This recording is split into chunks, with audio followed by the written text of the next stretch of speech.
존경받는 시니어는 이 말을 절대 먼저 꺼내지 않습니다. 나이 들수록 사라지는 품격의 모든 것. 안녕하십니까? 100세 인생 이야기입니다. 우리 존경하는 시청자 여러분, 가만히 눈을 감고 지나온 세월을 한번 되돌아보실까요?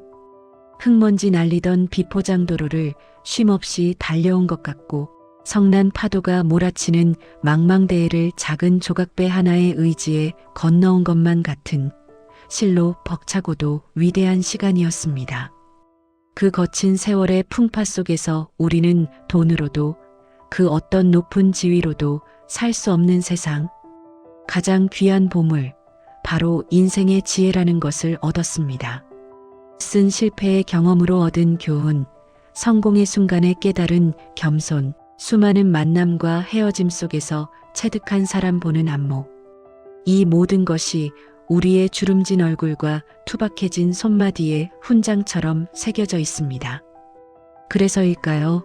나이가 들수록 이 소중하고도 값진 지혜를 이제 막 인생의 출발선에 서서 두려움에 떨고 있는 젊은 사람들에게, 그리고 눈에 넣어도 아프지 않을 우리 자녀들에게 어떻게든 나누어주고 싶은 마음이 샘물처럼 솟아오릅니다. 그들이 우리가 겪었던 아픈 시행착오를 조금이라도 덜 겪기를, 험한 가시밭길 대신 조금 더 안전하고 평탄한 길로 가기를 바라는 그 애틋한 마음. 그것은 의심할 여지 없이 세상에서 가장 순수하고 숭고한 사랑이고 선의일 것입니다. 그런데 참으로 이상하고도 가슴 아픈 일입니다. 그렇게 뜨거운 사랑과 선한 의도를 가득 담아 건넨 나의 진심 어린 조언. 한마디가 상대방의 얼굴을 딱딱하게 굳게 만들고 대화의 문을 쾅 닫아버리며, 심지어는 사랑하는 가족 사이에 투명하지만 결코 넘을 수 없는 벽을 쌓아 올리는 경험. 혹시 해보지 않으셨습니까? 아버지, 그 얘기는 제발 그만 좀 하세요. 어머니, 제가 알아서 할게요. 라는 얼음장처럼 차가운 대답이 비수처럼 날아와 박힐 때, 우리는 깊은 서운함과 함께 내가 뭘 그렇게 잘못했나 하는 당혹스러움을 느낍니다. 하지만 바로 그 순간 우리는 어쩌면 존경받는 인생의 선배, 지혜로운 어른의 자리에서 모두가 피하고 싶어하는 시대에 뒤떨어진 꼰대, 혹은 끊임없이 비난하는 사람의 자리로 서서히, 그리고 돌이킬 수 없이 밀려나고 있는 것일지도 모릅니다. 말에는 그 사람의 살아온 인생과 인격, 그리고 영혼의 품격이 고스란히 담겨 있다고 합니다. 특히 우리가 너무나 익숙해서 문제라고 인식조차 못하는 습관처럼 먼저 꺼내는 몇몇 종류의 말들은 우리의 좋은 의도와는 완전히 정반대로 듣는 사람의 마음에 깊은 상처를 내고 두꺼운 방어막을 치게 만드는 강력한 독성을 가지고 있습니다. 이 치명적인 말 습관을 우리가 깨닫고 의식적으로 버리지 않는 한 평생에 걸쳐 쌓아온 고귀한 지혜와 경험은 그 빛을 잃고 우리의 품격은 한없이 가벼워지며 결국에는 아무도 마음을 나누려 찾지 않는 외로운 섬처럼 쓸쓸하게 고립될 수밖에 없습니다. 오늘 100세 인생 이야기에서는 진정으로 존경받는 시니어라면 그 말의 무서운 무게를 알기에 절대 먼저 꺼내지 않는 관계를 송두리째 망가뜨리는 3가지 최악의 말 습관에 대해 아주 깊이 있게 이야기 나눠보고자 합니다. 첫 번째는 상대방을 순식간에 죄인으로 만드는 재판관의 언어, 즉 비난과 평가의 말입니다. 아니, 그것도 아직 모르고 있었어? 내 방법은 틀렸어. 그렇게 하면 큰일 나. 내가 가르쳐주는 대로 해. 내가 다 해봐서 아는데 내 생각은 아직 한참 어리고 짧아. 아마 우리 입에는 너무나 자연스럽게 붙어있는 화법일지도 모릅니다. 우리는 상대가 명백히 잘못된 길로 가는 것을 막아주고 더 효율적이고 올바른 방향을 제시해주고 싶다는 순수한 사명감에 이런 말을 건넵니다. 우리의 풍부한 경험에 비추어 볼 때 저 앞에 놓인 함정과 실패가 너무나도 뻔히 보이기 때문입니다. 하지만 듣는 사람의 귀에는, 그리고 마음에는 이 말이 어떻게 전달될까요? 그들은 이 말을 나를 위한 따뜻한 조언으로 결코 받아들이지 않습니다. 그들은 이것을 내 생각과 판단은 어리석고 무지하며 내 생각과 판단만이 유일하게 옳다는 일방적인 선전포고이자 자신의 능력과 가능성에 대한 정면 공격으로 받아들입니다. 그것도 몰라? 라는 말 속에는 너는 왜 이렇게 부족하고 모자란가? 라는 경멸적인 비난이 숨어 있고, 그건 틀렸어라는 단정적인 말 속에는 상대방의 의견을 단 1초 만에 묵살하고 대화의 상하 관계를 명확히 하여 관계의 우위를 점하려는 권위적인 태도가 담겨 있습니다. 특히 이미 사회에서 자신의 자리를 잡기 위해 고군분투하고 있는 큰 자녀나 젊은 후배들에게 이런 말은 그들의 자존심에 회복하기 힘든 깊은 상처를 남깁니다. 그들은 더 이상 우리의 가르침과 보호가 필요한 어린아이가 아니라 때로는 넘어지고 깨지더라도 스스로의 방식으로 세상을 헤쳐나가고 있는 존중받아야 할 독립적인 인격체이기 때문입니다. 이러한 비난과 평가의 말이 한 번, 두 번 반복되면 상대방은 우리와의 대화 자체를 피하기 시작합니다. 무슨 말을 해도 결국엔 평가받고 어떤 새로운 시도를 해도 결국엔 지적받을 것이라는 깊은 학습 효과 때문에 더 이상 자신의 진솔한 생각이나 미래의 계획을 우리와 공유하려 하지 않습니다. 좋은 소식만 골라서 보고하고 힘든 고민이나 실패는 혼자 끙끙 앓게 됩니다. 결국 우리는 자녀의 삶에서 가장 중요한 순간들로부터 점점 더 소외되고 그들이 지금 무슨 생각을 하고 어떤 어려움을 겪는지 전혀 알 수 없는 한 지붕 아래 사는 가장 가깝고도 가장 먼 사람이 되어버리고 마는 것입니다. 그렇다면 어떻게 말해야 할까요? 진정으로 지혜로운 어른은 평가의 칼을 휘두르는 재판관이 되는 대신 호기심 어린 질문이라는 따뜻한 손을 내미는 상담가가 됩니다. 만약 아들이 우리가 보기에는 아주 비효율적인 방식으로 컴퓨터 문제를 해결하려 낑낑대고 있다면 비켜봐, 그건 틀렸어 라고 말하는 대신 조용히 다가가 그런 방법으로도 접근할 수 있구나. 혹시 그렇게 하는 특별한 이유라도 있니? 아빠는 처음 보는 방식이라 정말 신기하고 궁금해서 그래. 라고 물어보십시오. 이 질문 속에는 비난이 아니라 존중과 인정이 담겨 있습니다. 상대방의 시도를 먼저 긍정하고 그 과정에 대한 순수한 호기심을 표현함으로써 우리는 상대방이 스스로 자신의 방법을 차분하게 설명하게 만들고 그 과정에서 혹시 있을지 모를 허점이나 더 나은 방법을 스스로 깨닫게 할 황금 같은 기회를 줄 수 있습니다. 진정한 조언이란 상대가 마음의 문을 닫아건 채 억지로 퍼붓는 폭력이 아니라 스스로 마음의 문을 활짝 열고 다가와 겸손하게 지혜를 구하도록 만드는 지혜롭고도 인내심 있는 기다림의 기술입니다. 두 번째는 과거의 상처에 소금을 뿌리는 원망의 언어, 즉 탓하는 말입니다. 그래서 그때 내가 뭐라고 했니? 진작 내 말 들었으면 이렇게 안 됐잖아. 꺼봐, 결국 이렇게 될 줄 알았어. 내가 그놈의 고집만 안 부렸어도 이 모든 게 내가 내 말을 무시한 결과야. 이 말처럼 관계에 깊고 어두운 원망과 쓴 뿌리를 남기는 말도 아마 없을 것입니다. 사랑하는 사람이 어떤 명백한 실수나 돌이킬 수 없는 실패로 인해 깊은 고통 속에서 허우적거리고 있을 때 우리는 안타까운 마음에, 그리고 한편으로는 내 말이 맞았다는 것을 확인받고 싶은 어리석은 마음에 이런 말을 무심코 툭 던지곤 합니다. 어쩌면 다시는 같은 실수를 반복하지 말라는 채찍질과 같은 교훈을 주고 싶었을지도 모릅니다. 하지만 한번 그 상황에 깊이 몰입해 보십시오. 이미 쓰라린 실패의 고통 속에서 내가 왜 그랬을까라며 수없이 자책하고 있는 사람에게 이 말은 위로나 교훈이 아니라 날카롭게 간 비수처럼 날아와 그의 심장에 정확히 박힙니다. 이 말의 진짜 의미는 나는 지금 너의 아픔과 고통에 공감할 마음이 추호도 없다. 지금 나에게 중요한 것은 내가 틀렸고 내가 옳았다는 사실을 이 자리에서 명명백백히 증명하는 것이다라는 세상에서 가장 잔인하고 이기적인 선언과도 같습니다.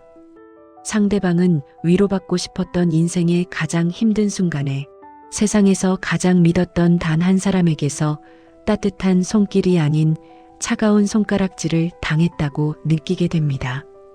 이 사람은 결국 내 편이 아니구나. 내가 잘 나갈 때는 칭찬하지만 내가 힘들고 무너졌을 때는 나를 위로해주는 사람이 아니라 나를 꾸짖고 심판하려 드는 사람이구나. 라는 뼈에 사무치는 배신감을 느끼게 됩니다.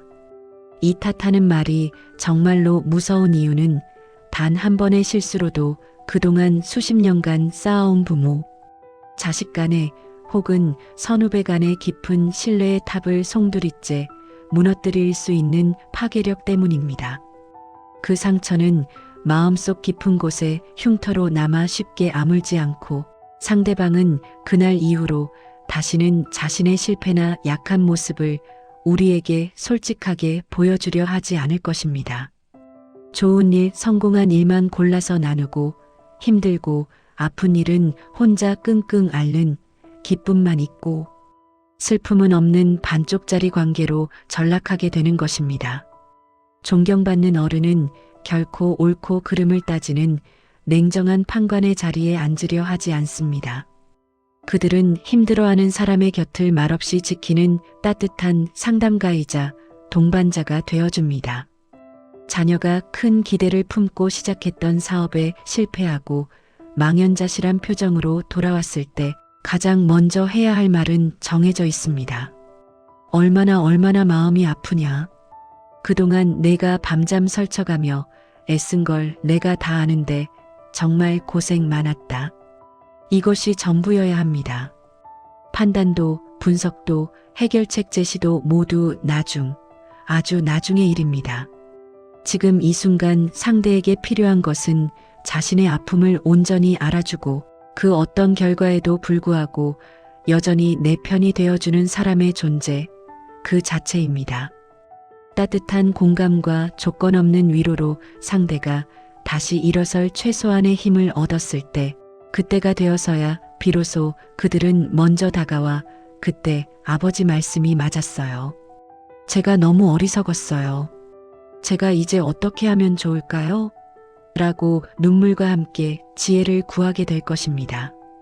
진정한 권위와 존경은 내가 옳았음을 목소리 높여 주장할 때가 아니라 상대의 아픔과 실패를 먼저 말없이 보듬어 안을 때 저절로 생겨나는 법입니다. 세 번째는 상대의 꿈과 가능성의 날개를 꺾어버리는 절망의 언어, 즉 부정적인 말입니다. 그게 말처럼 쉬운 줄 아니? 세상이 그렇게 만만하지 않아.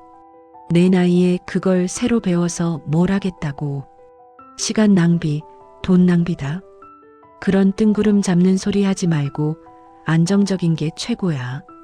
이 말들 역시 험난한 세상을 먼저 살아본 인생 선배로서 사랑하는 사람이 현실성 없는 헛된 꿈에 빠져 귀한 시간과 돈을 낭비하고 고생하는 것을 막아주고 싶은 진심. 어린 걱정과 염려에서 비롯되는 경우가 대부분입니다.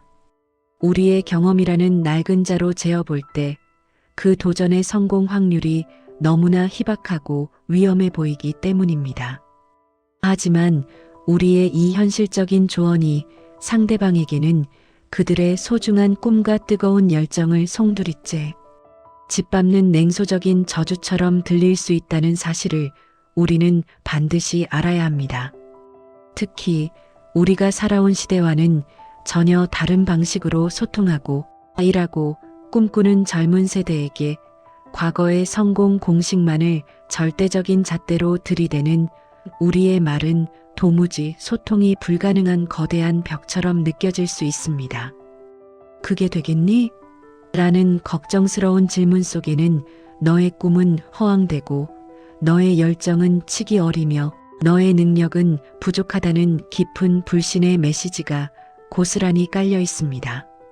이 말을 들은 상대방은 이제 막 타오르기 시작한 열정의 불씨에 차가운 얼음물을 끼얹은 듯한 깊은 무력감과 좌절을 느끼게 됩니다. 이런 부정적인 말이 반복되면 상대방은 우리를 더 이상 자신의 꿈을 응원해주는 든든한 지지자가 아니라 자신의 앞길을 가로막고 에너지를 빼앗는 가장 큰 장애물로 인식하게 됩니다. 그들은 자신의 진짜 계획과 비전을 우리에게 숨기게 되고 모든 것이 결정된 후에야 통보하는 방식으로 소통을 바꾸게 됩니다. 결국 우리는 그들의 인생에서 가장 빛나고 가장 역동적이며 가장 중요한 도전의 순간들을 함께하지 못하는 그저 멀리서 지켜보는 구경꾼으로 전락하게 됩니다. 존경받는 어른은 섣부른 판단으로 상대의 날개를 꺾지 않습니다. 그들은 지지적인 질문과 현실적인 고민을 함께 나누는 지혜로운 스파링 파트너가 되어줍니다. 아들이 오랫동안 다니던 안정적인 대기업을 그만두고 친구와 함께 작은 스타트업을 시작하겠다고 폭탄 선언을 했을 때 너 미쳤구나 라고 소리치는 대신 먼저 그 엄청난 용기를 진심으로 칭찬해 주십시오. 정말 대단하고 용감한 결심을 했구나. 그만큼 내 인생을 걸고 싶은 뜨거운 열정이 있다는 뜻이겠지. 라고 그 마음을 먼저 인정한 뒤 그들의 계획을 함께 고민해 주는 것입니다. 어떤 어려움이 있을 거라고 예상하고 있니? 가장 큰 위험은 무엇이라고 생각하고 그에 대한 대비책은 세워두었니? 혹시 아빠의 경험이나 인맥이 도움이 될 만한 부분이 있을까? 이런 질문은 상대방의 계획을 존중하고 있으며 함께 그 무거운 짐을 나눌 준비가 되어 있다는 세상에서 가장 강력한 신뢰의 신호입니다. 우리의 역할은 그들의 도전을 가로막는 브레이크가 아니라 혹시 그들이 길을 가다 넘어졌을 때 다시 일어설 수 있도록 푹신한 매트리스를 깔아주는 든든한 안전망이 되어주는 것입니다. 오늘 우리는 진정한 어른, 존경받는 시니어가 되기 위해 반드시 우리 삶에서 추방해야 할 3가지 나쁜 말 습관, 즉 비난하고 탓하고 부정하는 말에 대해 이야기 나누어 보았습니다. 이 3가지 독성 언어의 공통점은 무엇일까요? 바로 나의 경험과 나의 생각이 항상 옳고 나는 너보다 더 많이 안다는 은밀하고도 위험한 교만에서 시작된다는 점입니다. 하지만 세상은 우리가 젊었을 때와는 비교도 할 수 없을 만큼 빠르게 변했고 세대는 완전히 달라졌습니다. 우리의 소중한 지혜가 진정으로 찬란한 빛을 발하는 순간은 그것을 낡은 교과서의 정답처럼 강요할 때가 아니라 다음 세대가 스스로의 길을 용감하게 찾아갈 때 길을 잃지 않도록 멀리서 묵묵히 빛을 비춰주는 등대가 되어줄 때입니다. 먼저 판단하지 말고 끝까지 들어주는 경청의 자세, 비난 대신 건네는 따뜻하고 지지적인 질문, 그리고 그들의 선택과 결과가 어떻든 끝까지 당신의 편이 되어주겠다는 믿음의 표현이야말로 나이 듦이 우리에게 줄 수 있는 가장 큰 선물이자 시간이 흘러도 결코 바래지 않는 영원한 품격의 증거일 것입니다. 감사합니다.